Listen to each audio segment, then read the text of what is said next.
ఈరోజు మనం మానవ చరిత్రలో ఒక చాలా ఆసక్తికరమైన కాని తరచుగా పట్టించుకొని ఒక అధ్యాయం గురించి మాట్లాడుకోబోతున్నాం. అదే రాగి యుగం. ఒక సాధారణ ఆకుపచ్చ రాయి మన ఆధునిక ప్రపంచానికి ఎలా పునాది వేసిందో ఇప్పుడు చూద్దాం. అంతా మొదలయ్యేది ఒకే ఒక్క ప్రశ్నతో. అదేంటంటే, ఒక మామూలు ఆకుపచ్చ రాయి మొత్తం మానవజాతి గమనాన్ని ఎలా మార్చేసింది? పదండి ఈ అద్భుతమైన కథలోకి వెళ్దాం. సరే, మన కథను ఎక్కడ మొదలుపెట్టాలంటే దాదాపు క్రీస్తుపూర్వం 5500 సంవత్సరంలోకి వెళ్ళాలి. ఇప్పటి అనటోలియా లాంటి ప్రాంతాల్లో మన పూర్వీకులు కొన్ని వింతైన మెరుస్తున్న ఆకుపచ్చ రాళ్లను గమనించారు. అవే సహజంగా దొరికే రాగి ముద్దలు. ఇక్కడే అసలు విషయం ఉంది. రాగి అనేది ఒక పెద్ద మార్పుకు కారణమైంది. ఎందుకంటారా? మామూలు రాయిని కొడితే ఏమవుతుంది? ముక్కలైపోతుంది. కాని రాగి ఎలా కాదు, అది వంగుతుంది. చూడ్డానికిది చాలా చిన్న విషయమే అనిపించొచ్చు, కాని ఇదే ఎన్నో కొత్త సాంకేతిక ఆవిష్కరణలకు దారితీసింది. అయితే ఈ నైపుణ్యమంతా ఒక్కరోజులో రాలేదు. అదో పెద్ద ప్రయాణం. మొదట్లో వాళ్లకు దొరికిన రాగి ముద్దలను సుత్తితో కొట్టి ఆకారమిచ్చేవారు. ఆ తర్వాత నిప్పును వాడడం మొదలుపెట్టారు. దాన్ని వేడి చేస్తే లోహం మెత్తబడుతుందని కనిపెట్టారు. ఇక అసలైన విప్లవం ఎప్పుడొచ్చిందంటే, ధాతువును కరిగించి అచ్చులలో పోసి రకరకాల వస్తువులను తయారుచేయడం మొదలుపెట్టినప్పుడు. చూడండి, రాగి కేవలం పనిముట్లనే కాదు, మొత్తం సమాజాన్నే మార్చేసింది. సంపద, హోదా, అసమానతలు వీటన్నిటికీ పునాది ఇక్కడే పడింది. దీనికి ఇంతకన్నా మంచి ఉదాహరణ మరొకటి ఉండదేమో. ఇప్పుడు బల్గేరియాలో ఉన్న వర్నా నెక్రోపాలిస్. దీన్ని ప్రపంచంలోనే మొట్టమొదటి నిధి అని అంటారు. ఎందుకంటే మానవ చరిత్రలో మొదటిసారిగా సంపదను కూడబెట్టడం ఇక్కడే మొదలైందని చెప్పడానికి పక్కా ఆధారాలు దొరికాయి. ఒక్కసారి ఊహించుకోండి, ఒకే ఒక్క సమాధిలో 1.5 కిలోల బంగారం. ఆ కాలంలో ఇది ఊహకందని సంపద. ఇంత సంపదను ఒకేచోట కూడబెట్టడం అదే మొదటిసారి. ఇక అప్పట్నుంచి లోహం ఎవరి దగ్గర ఉంటే వాళ్లకే అధికారం, హోదా.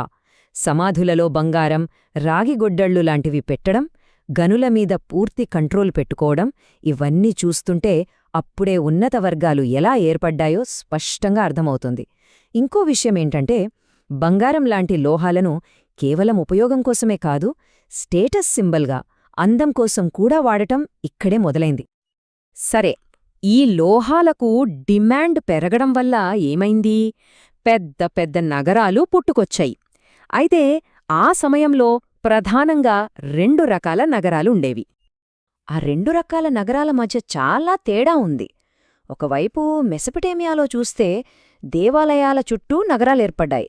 అక్కడ ఉన్నత వర్గాల చేతుల్లోనే అంతా ఉండేది. కానీ మరోవైపు సింధులోయలో చూస్తే అంతా ఒక ప్రణాళిక ప్రకారం, ఒక సిస్టం ప్రకారం కట్టిన నగరాలు కనిపిస్తాయి.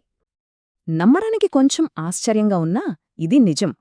దాదాపు 5000 సంవత్సరాల క్రితమే హరప్పా నాగరికతలో ఒకే సైజు ఇటుకలతో అద్భుతమైన డ్రైనేజ్ సిస్టంతో నగరాలను కట్టారు.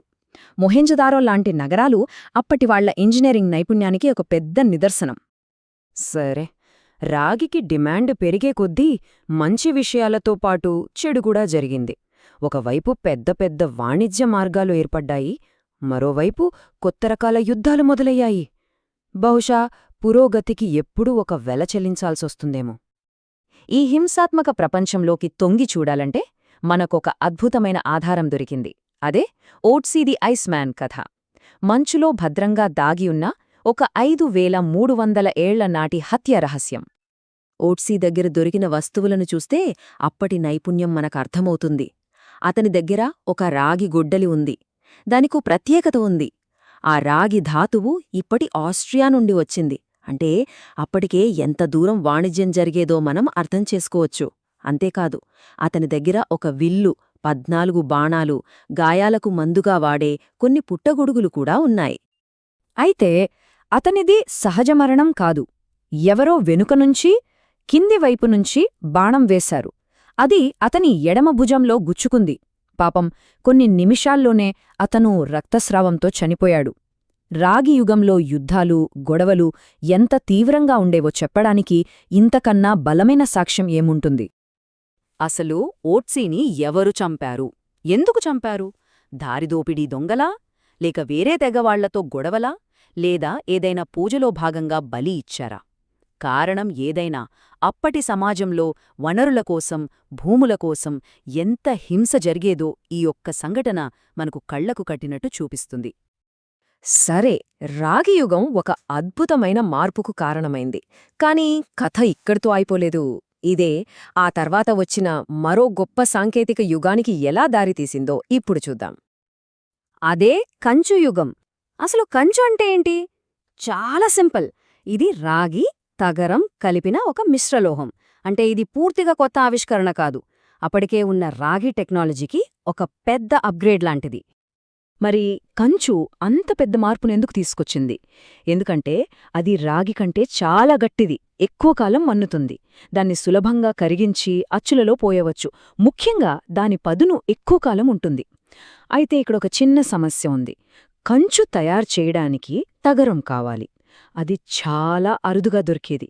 దానికోసం ప్రపంచవ్యాప్తంగా వాణిజ్యం, గొడవలు ఇంకా ఎక్కువయ్యాయి. సో, చూసారుగా, రాగియుగం అనేది ఒక ముగింపు కాదు, అదొక ఆరంభం మాత్రమే. ఆ తర్వాత వచ్చిన ప్రతి ఒక్క సాంకేతిక యుగానికి అదే పునాది వేసింది. అప్పుడు ఏర్పడిన సామాజిక, సాంకేతిక, ఆర్థిక వ్యవస్థలే మన భవిష్యత్తుకు మార్గం చూపించాయి. ప్రతి యుగాన్ని దాన్ని నిర్వచించే ఒక పదార్థంతో గుర్తుంచుకుంటారు. మరి ఆలోచిస్తే మన కాలపు రాగి ఏది? ఈ ప్రశ్న మన ఆధునిక ప్రపంచం గురించి మనల్ని మనం ప్రశ్నించుకునేలా చేస్తుంది.